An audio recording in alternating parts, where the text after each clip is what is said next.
Gus Rumel Abbas menyatakan dalam suatu kesempatan diskusi yang viral di medsos bahwa pendudukan Belanda di Indonesia adalah suatu pemerintahan yang sah.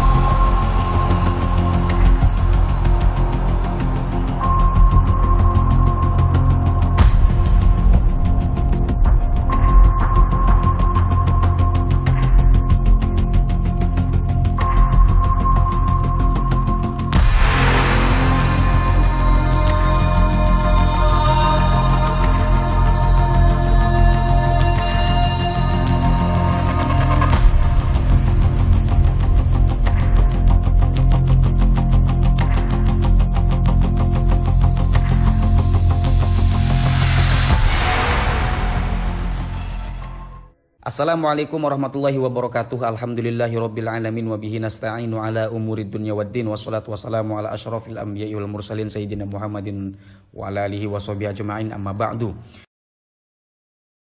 Sepucuk surat cinta untuk Rumel Abbas, tulisan terbaru dari Kiai Haji Imaduddin Utsman Al-Bantani.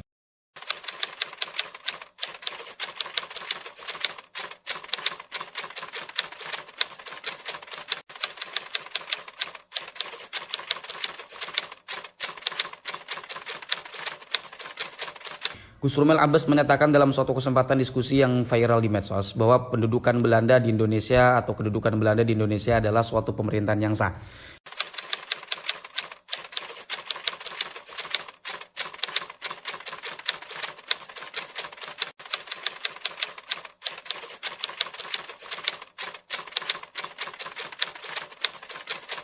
Ketika Habib Utsman bin Yahya bekerja untuk Belanda, maka ia hanya sebagai PNS biasa yang bekerja kepada pemerintah yang sah. Ia tidak bisa disebut pengkhianat. Rumel juga mempertanyakan usaha-usaha kemerdekaan para pahlawan yang berjuang melawan Belanda di masa lalu. Masih cukupkah alasan kita untuk memperjuangkan Indonesia? Apa yang kita perjuangkan? Kemerdekaan. Kemerdekaan seperti apa? Tanya Rumel. Kemerdekaan di masa lalu seperti apa? Sangat abu-abu. Itu pendapat dari Gus Rumel atau hal yang disampaikan oleh Gus Rumel.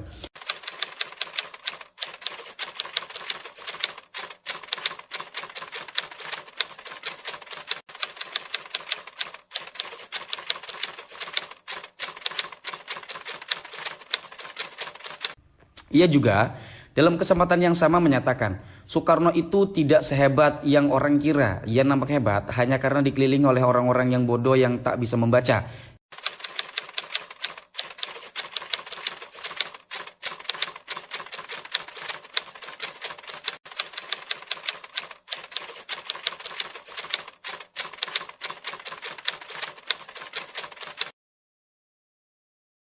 Kita melihat orang yang melawan VOC itu pahlawan, tapi bagi orang di masa lalu mungkin berbeda, tegas Rumel. Pemberontakan para pejuang di masa lalu itu, misal untuk berperang dan membakar pendopo Belanda, menurut Rumel, dilakukan orang-orang bodoh yang diakalin orang lain.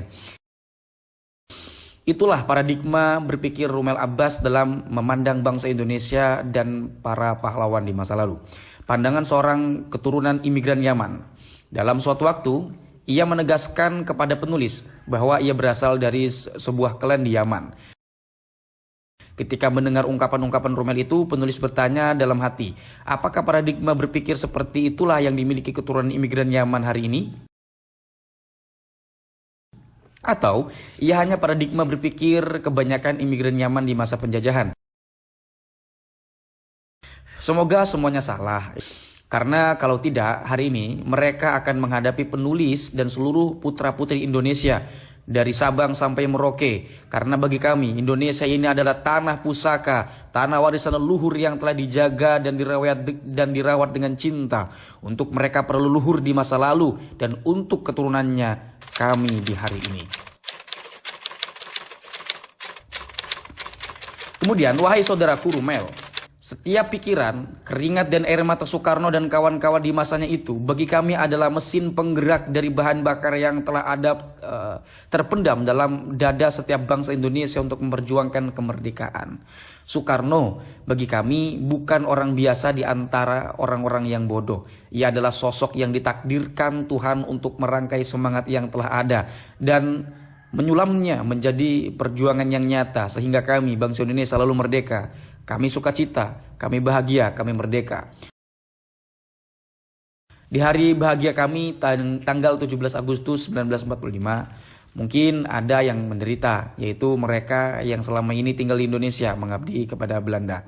Mereka khawatir bangsa Indonesia akan membalas dendam. Tidak, wahai saudaraku. Kami bukan bangsa pendendam. Kami bangsa Indonesia diajari akhlak mulia, budi pekerti yang luhur. Kami putra Samudra Pasa yang bijaksana. Kami putra Sriwijaya yang berperadaban. Kami putra Melayu yang santun yang tak akan hilang di bumi.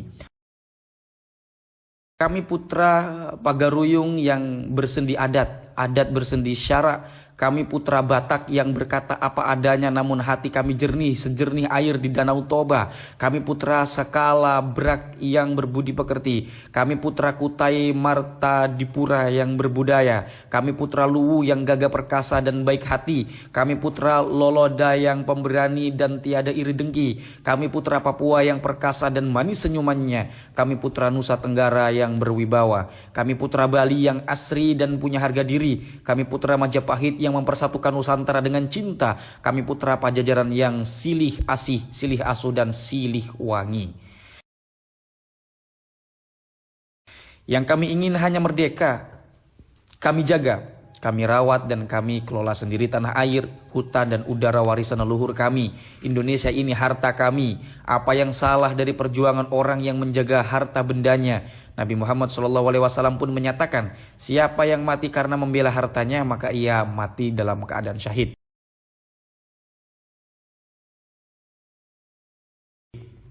Wahai saudaraku, engkau katakan pemerintahan Belanda ketika merampas tanah kami adalah pemerintahan yang sah.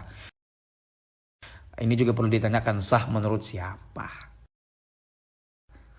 Jika rumahmu dirampas orang lain, lalu ia menguasai rumahmu, apakah ia lalu menjadi pemilik yang sah? Bagi perampas itu dan antek-anteknya yang mendapat bagian harta dari rumah rampasan itu, mungkin akan mengatakan itu yang sah. Tapi tidak bagi dirimu pemilik rumah itu.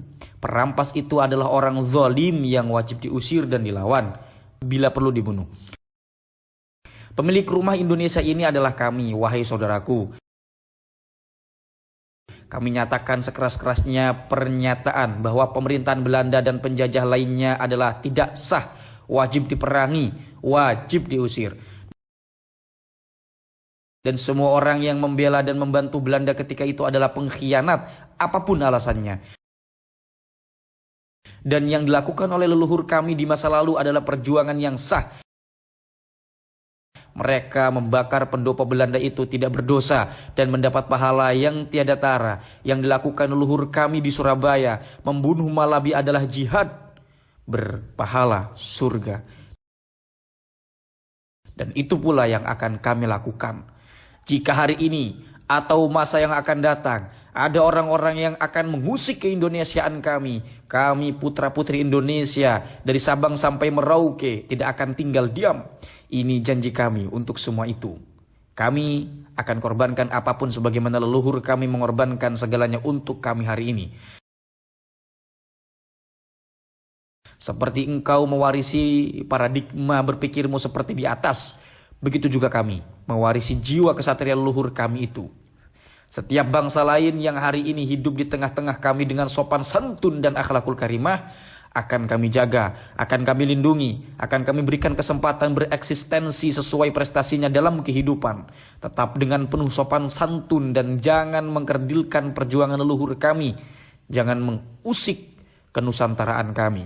Peradaban kami yang luhur, kami telah sepakat dari Aceh sampai Papua untuk berindonesia selama-lamanya dalam suka dan duka, dalam segala keragaman kami. Bantu kami menjaga itu semua. Wahai saudaraku, selama-lamanya.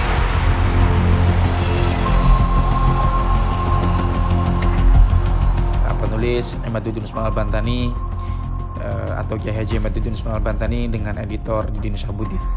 Itu saja, mudah-mudahan ada manfaatnya. Mohon maaf apabila ada kesalahan. Sekali lagi mudah-mudahan ada manfaatnya ya untuk kita semua walaupun satu huruf. Hadanallahu wa iyyakum ajma'in. Wassalamualaikum warahmatullahi wabarakatuh.